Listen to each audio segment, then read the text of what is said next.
성경 말씀 야고보서 2장 15절 16절입니다. 야고보서 2장 15절 16절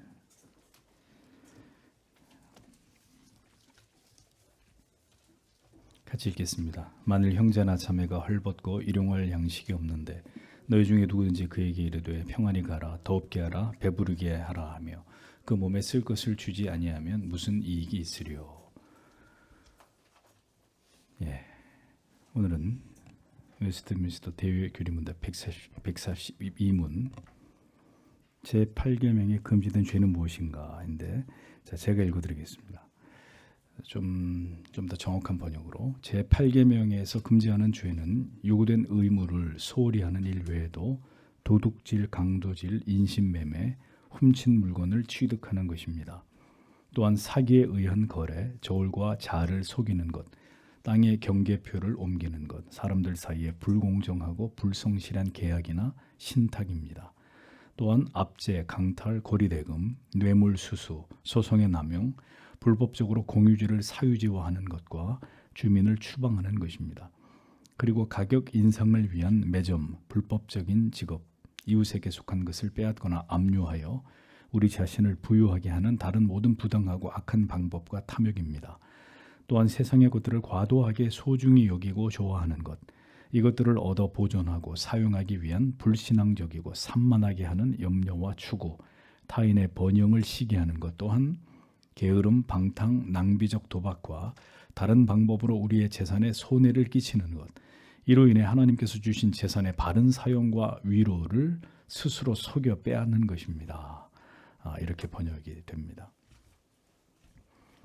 8계명이 금지하는 죄는 8계명이 요구하는 모든 의무를 지난주에 살펴본 모든 의무들을 다 소홀히 하는 것을 포함해서 그 다음에 도둑질과 강도질, 인신매매, 작물 취득, 사기거래, 저울과 자를 속이는 것, 땅의 경계표를 옮기는 것, 모든 불공정하고 불성실한 계약, 신탁이 8계명이 금지하는 죄다라고 먼저 대교리가 설명을 하고 있습니다. 대교리 문답에서 설명하고 있는 죄악들은 반론의 여지가 없는 명백한 죄악들이죠. 도둑질, 강도질은 다른 설명이 필요 없을 것입니다. 우리는 죄로 인식하지 못하더라도 실제로 도둑질이 일어나고 있는 이런 죄를 우리가 부지불식간에 범하고 있지 않은지를 잘 살펴야 될 필요가 있습니다. 예를 들면 이런 것이죠. 불법으로 영상이나 음악을 다운받아서 사용하는 일, 불법으로 소프트웨어를 복사해서 사용하는 일, 출판된 책을 PDF 파일로 만들어서 이것을 여러 사람이 공유하는 일, 도둑질입니다. 남의 집에 가서 물건을 남의 것을 훔치는 것만 도둑질이 아니라 지금 열거한 이 시대에 이런 유형의 모든 일들 역시 도둑질입니다. 신학생들이 자기들이 돈이 없다는 이유로 책을 PDF로 만들어가지고 전부 다 돌려봅니다. 그런 사람들은 목사가 되면 안 되는 사람들이에요. 목회자들이 교회 안에 불법 소프트웨어를 버젓이 복사해서 사용합니다. 도둑질이라는 의식을 못 갖는 거죠. 도둑질입니다. 논문이나 리포트, 설교 내용을 통째로 도용하는 일, 다른 회사의 기밀을 몰래 빼돌리는 일, 모두가 다 도둑질입니다. 강도질은 강압적으로 남의 물건을 빼앗는 것이죠. 어떤 게 해당될까요? 교수들이 자기들의 직위를 이용해서 대학원생들의 연구 업적을 가로챕니다. 불법으로 논문의 내용을 도용합니다. 직장 상사가 부하 직원의 실책을 가로챕니다. 강도질입니다. 강도질.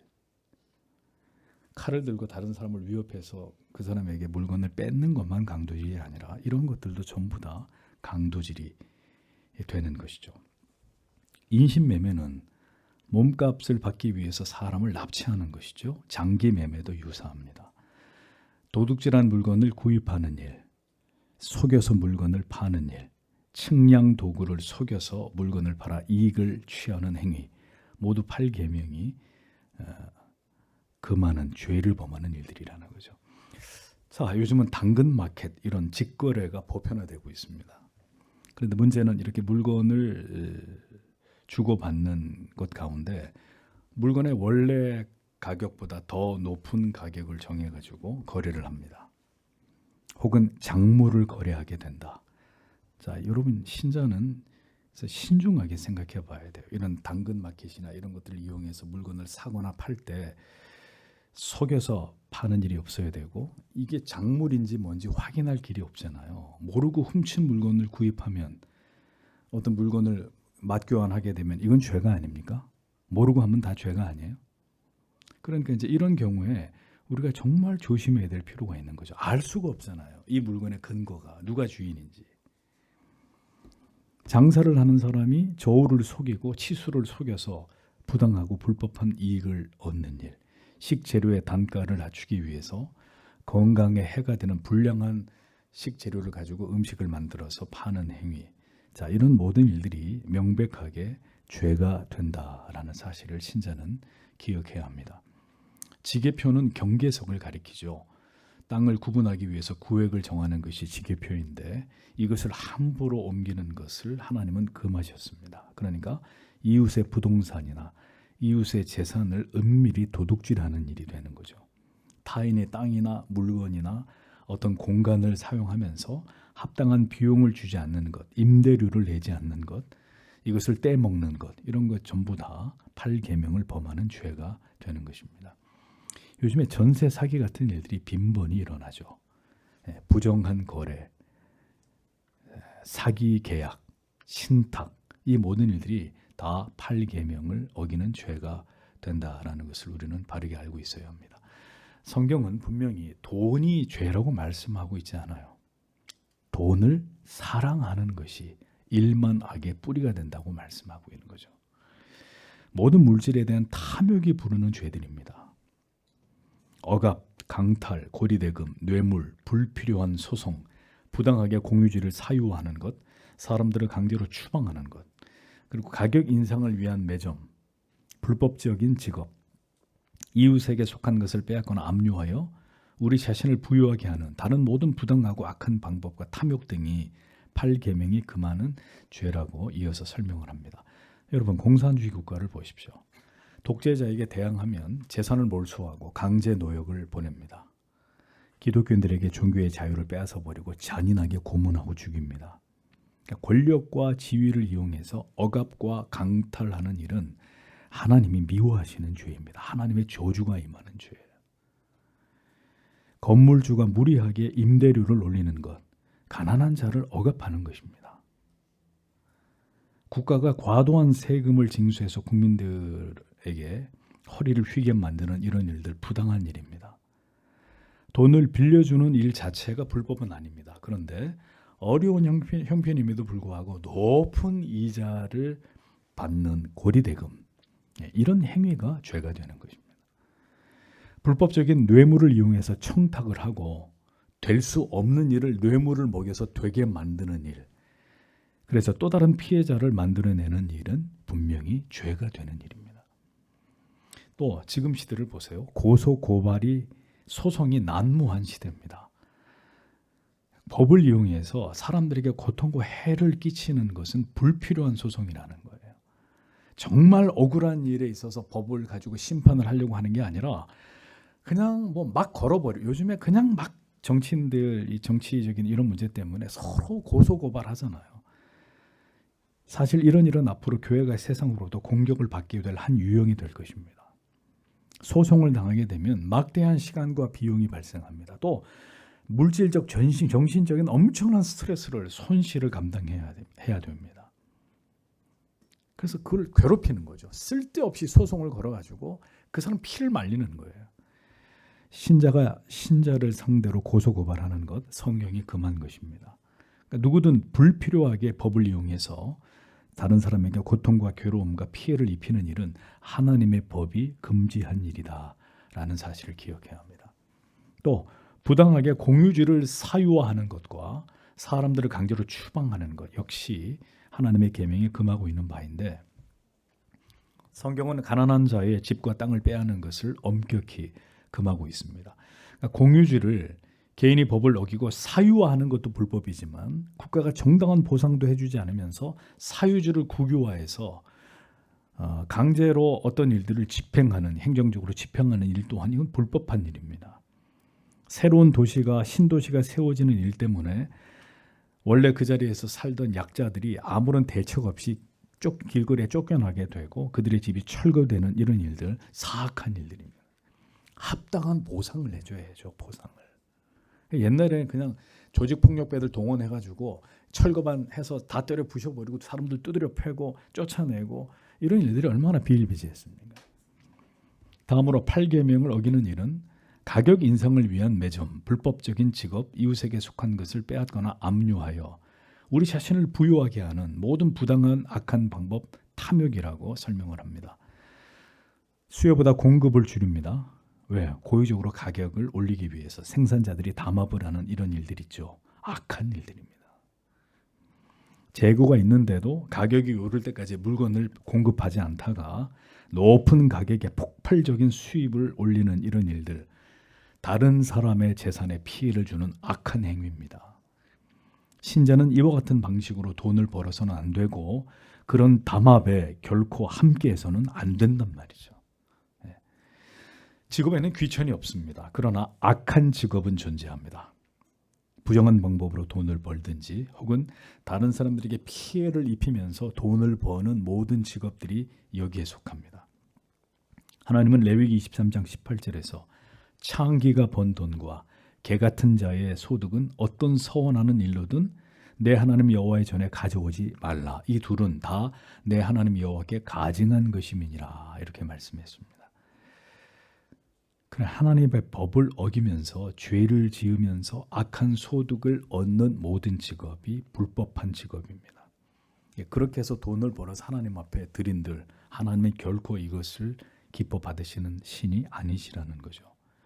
죄를 짓는 일에 종사하면서 돈을 버는 일은 8계명 도둑질하지 말라라는 법을 어기는 것이다 라는 것을 우리가 분명히 기억해야 합니다. 그래서 신자는 이 세상에서 하나님의 법을 지켜 양심을 따라 살아가기에 핍박을 당하게 돼 있는 거예요. 불이익을 당하게 돼 있단 말이죠.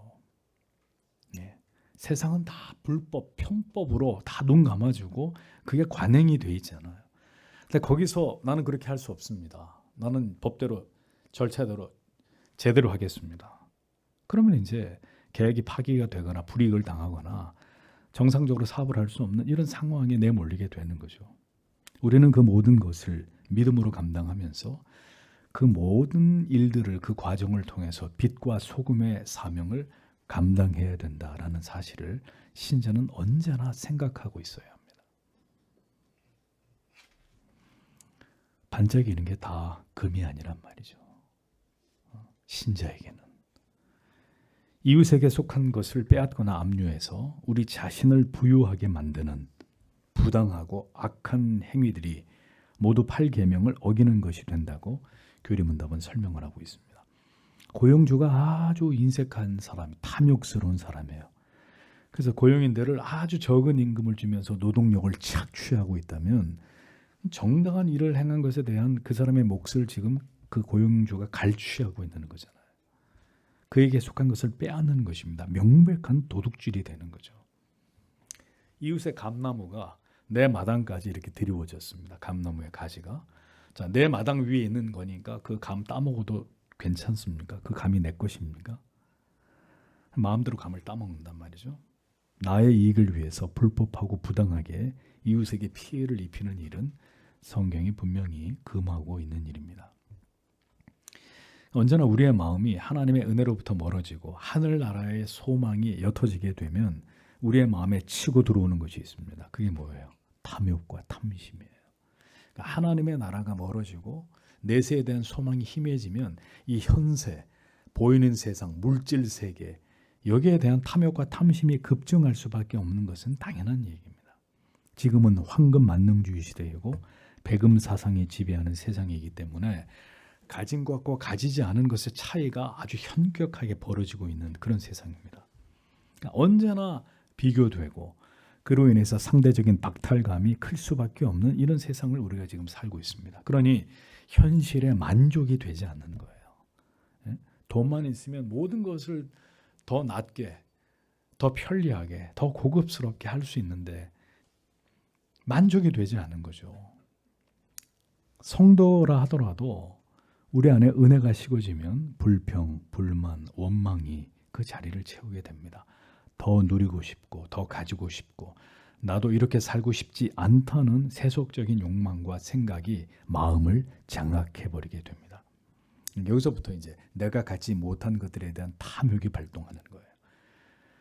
탐욕이 지배하는 마음에 여러분 감사와 만족과 기쁨은 다 사라져버리고 말게 되는 것입니다. 그래서 그리스도인들은 이 탐욕을 주의해야 합니다.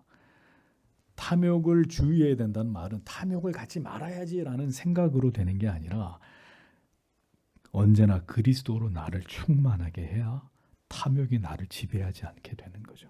근데 그리스도로 채우지 않으면 이 비어있는 마음을 채우는 것은 탐욕, 탐심이 될 수밖에 없는 것입니다. 그렇게 되어야 그리스도로 충만해져야 세상의 재물에 지나치게 집착하고 애착하지 않게 되는 것이죠. 우리가 무엇인가에 집착하고 있고 그것이 우상이 되어 있다는 증거는 뭘 통해 알 수 있느냐? 그것이 없으면, 그것을 손에 넣지 않으면 불안해서 견딜 수가 없는 거예요. 그러면 이미 그것에 임박했다는 얘기고 엄청난 탐욕을 우리의 마음에 품고 있다는 얘기예요. 그것을 손에 쥐고 있으면 기쁘고 즐거워지고 그것을 손에 넣지 못하면 불안하고 화가 나고 짜증이 난다.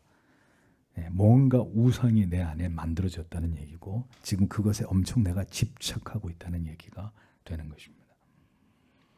8계명이 금하는 것은 세상의 것들을 과도하게 소중히 여기고 좋아하는 것이라고 했습니다. 이것들을 얻어 보존하고 사용하기 위한 불신앙적이고 산만하게 하는 염려와 추구, 타인의 번영을 시기하게 하는 것, 게으름, 방탕, 낭비적 도박, 다른 방법으로 우리의 재산에 손해를 끼치는 것, 이로 인해 하나님께서 주신 재산의 바른 사용과 위로를 스스로 속여 그것을 빼앗는 것이 8계명을 어기는 죄가 된다고 교리문답에 설명을 합니다. 하나님으로 그 진리를 깨달아가는 거룩한 기쁨으로 성도의 마음이 충만하지 않을 때 그 공허함은 세상의 것으로 달래려는 마음으로 발전하게 돼 있습니다. 우리가 예수를 안 믿는다 그러면 모르겠는데 예수를 믿는데도 불구하고 하나님의 말씀을 통해 그 깊은 은혜의 세계를 통해 거룩한 가치를 우리가 공급받지 못하게 되잖아요. 그러면 성도는 반드시 공허함을 느끼게 돼 있어요. 그럼 그걸 어떤 방식으로 해결하느냐? 정말 영적인 사람은 그 공허함을 말씀으로 해소할 수 있는 다른 길을 찾을 거예요. 다른 말씀을 통해 은혜를 받을 수 있는 다른 어떤 거룩한 경로를 찾을 것인데 그 사람이 영적인 사람이 아니라면 그 공허함을 세상에 나아가서 세상의 것으로 세상 사람들을 통해서 그것을 달래려고 하는 마음을 갖게 돼 있단 말이에요. 그래서 세상의 것들을 과도하게 소중하게 여기고 그것을 소유하는 것을 좋아하고 그것을 잘 이쁘게 가꾸고 보존하는 그것을 위해서 믿음을 떠나서 탐욕과 과욕과 사치를 부리게 되고 그 물질들 때문에 염려하고 이것을 갈망하면서 결국 하나님의 계명을 어기는 것까지 나아가게 되는 이런 문제를 만들어내게 된다고 교리가 우리에게 경고를 하는 것입니다. 무엇보다 자족하고 감사하는 마음이 사라지게 되면 다른 사람이 잘 되는 것에 대해서 어떤 마음이 생겨요? 시기하고 질투하는 마음이 생겨요. 하나님이 내게 주신 것 안에서 감사하고 자족하는 마음이 사라지면 시기와 질투의 대상이 되는 겁니다. 우리는 이러한 마음의 상태를 이 열등감과 시기의 마음을 하나님께서 다스려 주시기를 기도해야 합니다. 내게 없는 것이 타인에게 있는 것을 용납하지 않으려고 하는 이런 우리의 옹졸함은 오직 그리스도로 채워지지 않고서는 절대로 해소되지 않는 문제들이에요. 신령한 가치에 눈뜨지 못하게 되면 우리는 언제나 시기, 질투, 불필요한 경쟁심, 열등감으로부터 자유롭지 못하게 되고 그것이 우리 영혼을 스스로 더럽히게 되는 원인이 되는 것입니다. 게으름, 방탕, 낭비적 도박, 다른 방법으로 우리의 재산에 손해를 끼치는 것, 이로 인해 하나님이 주신 재산의 바른 사용과 위로를 속여 빼앗는 것이다. 이렇게 설명을 하죠. 하나님을 경외하고 인생의 의미를 깊이 깨닫고 생각할 때 신자는 자기에게 주어진 삶에 최선을 다하게 되어 있습니다. 하나님께 영광이 되고 하나님을 영어롭게 하는 것이 인생의 본분임을 잊지 않기 때문에 그저 성실하게 하나님 앞에 최선을 다하면서 하나님의 도우심을 구하는 삶을 살아갑니다. 절대로 탐욕의 노예가 되지 않습니다. 하나님이 내 모든 것을 아시기 때문에 하나님을 경외할 때 하나님이 나의 모든 필요를 공급하시고 채운다. 이 믿음을 가지고 그 올곧게 그 길을 걸어가게 되어 있습니다. 그래서 신자가 하나님을 바르게 경외할 때 두 가지를 싫어하게 되는 거예요. 무엇과 무엇? 게으름과 방탕을 미워하게 되는 겁니다. 한탕주의 같은 불신앙과 요행수에 대해서 신자는 그런 것들에 기대지 않습니다. 한탕주의, 도박 같은 이런 주식 투자에 매달리지 않는 거예요. 어떻게 하면 이번에 좀 좋은 우량주를 이렇게 해가지고 좀 이게 이번에 좀 까먹은 걸 다 한꺼번에 좀 해결해 볼까? 자꾸 주식 투자하면서 돈을 잃는단 말이에요. 그럼 이제 어떤 욕심이 생기느냐? 제대로 한탕 걸려가지고 이거 한꺼번에 다 해결하고 이제 손 떼겠다. 그 마음을 버리지 못해서 결국 패가망신하잖아요. 이게 하나님이 주신 재산을 우리 스스로 까먹고 있는 행위예요.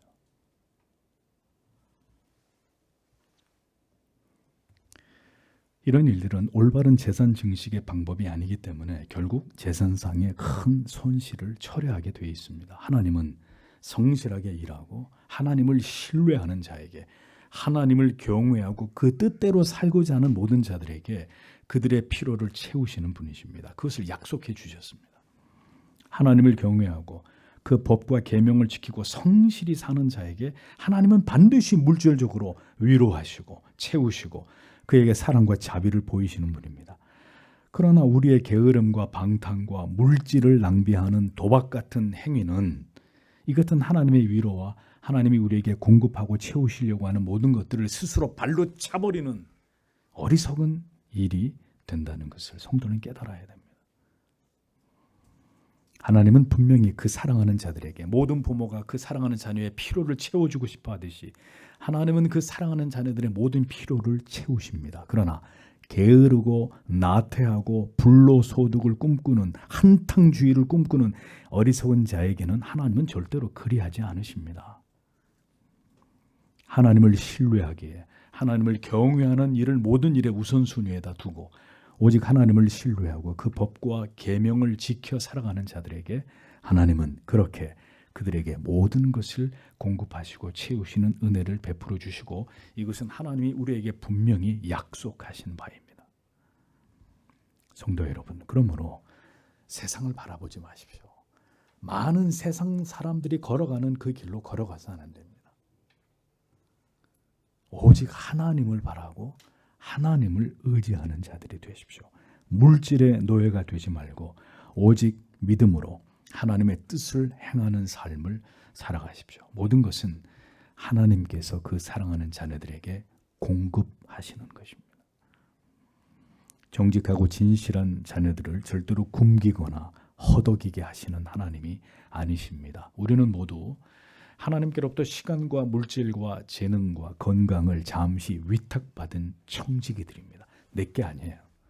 하나님이 잠시 우리들에게 하나님의 주권대로 우리에게 물질, 건강, 재능, 은사, 시간 다 주셨단 말이죠. 그러면 그것을 어떻게 사용했는지에 대해서 셈을 할 날이 반드시 온다는 거예요. 맡긴 분이 찾을 날이 분명히 온다는 거죠.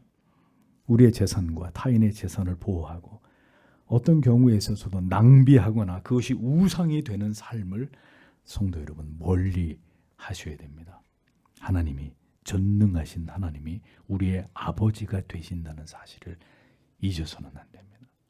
모든 것은 이것을 망각하는 데서부터 물질적인 죄가 시작되는 것이죠.